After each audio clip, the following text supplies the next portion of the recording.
జూబ్లీహిల్స్లో కాంగ్రెస్ గెలిస్తే అరాచకాలకు ఊతమట. జూబ్లీహిల్స్లో కనుక ఒకవేళ కాంగ్రెస్ గెలిస్తే భయంకరమైన అరాచకాలు జరుగుతాయట. ప్రజలకు అండగా నిలిచేది బీజేపీని. కేంద్ర మంత్రి కిషన్ రెడ్డి అంటే ఇంట్లో వండుకొని ఒక 1000 రగ్గులు కప్పుకొని ఏసీ ఆన్ చేసుకొని 16 నెంబర్ పెట్టుకొని పడుకుంటే బీజేపీకి ఓటేయాలనా? కాంగ్రెస్ గెలిస్తే అరాచకాలు ఓకే, మరి ఎవరికి ఓటేయాలా? మీకు ఓటేయాలనా? ఇంట్లో కూర్చొని ఓటు అడిగినందుకు 6 నెలల క్రితము మాగంటి గోపీనాథ్ చనిపోతే 6 నెలల నుంచి మీరు చేసిన కార్యాచరణ ఏంది? మీరు టికెట్ కేటాయింపులో మీరు తీసుకున్న చొరవేంది? అసలు ఇంతవరకు మీ పార్టీ హైకమాండ్కి సంబంధించిన ఒక్క లీడర్ వచ్చి ఇక్కడ ఇంతవరకు ప్రచారం చేయలే కదా. అసలు సమీక్షలు లేవు కదా.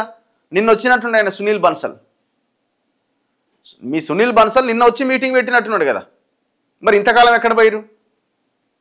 అసలు మీరేం చేస్తున్నారో మీ ప్రజలకు కాదు, మీ కార్యకర్తలకు ఆన్సర్ చేయండి. నిన్న కూడా నేను వీడియో చేసిన.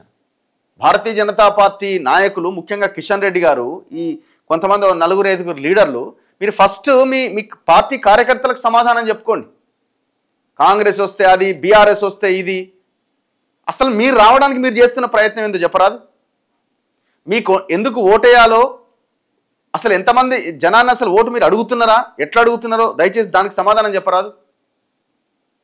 బీజేపీ ఎంపీలు అంటున్నారట, హైకమాండ్కి అల్టిమేటం జారీ చేసిరట, ఇట్లనే కొనసాగితే మేము పార్టీలో ఉండే అవకాశం లేదు, ఒకవేళ ఈ ఎలక్షన్లో కనుక రిజల్ట్ అటు ఇటు అవుతుంది ఖచ్చితంగా, దాని తర్వాత కిషన్ రెడ్డిని పక్కకు పెట్టకపోతే మేము పార్టీలో ఉండమని అల్టిమేటం జారీ చేస్తున్నారట. ఎందుకంటే వాళ్ళ రాజకీయ భవిష్యత్తు నాశనం అయితట్టుంది కదా. కిషన్ రెడ్డికి ఏం నాశనం కాదు, ఎందుకంటే ఆయన కేంద్రంలో ఉంటే చాలు, రాష్ట్రంలో ఆయనకు అక్కర్లేదు.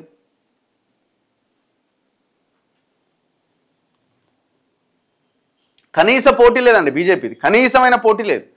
పోయినసారి పడ్డ 26,000 ఓట్లు వస్తే మహా ఎక్కువ, అవి వస్తాయో రావో చూడు, అది కూడా డౌటే నాకు. అది ఎవరు చేసిన తప్పు? స్వయంకృతాపరాధం, వాళ్ళకు వాళ్ళు కావాలని చేసిన తప్పే ఇది. దాంట్లో ఇంకా రెండో ఆప్షనే లేదు. మరి ఎవరికి సరెండర్ అయ్యారో ఈ నాయకులు ఎవరు తెలియదు, కానీ కావాలని చేసిన తప్పు మాత్రమే.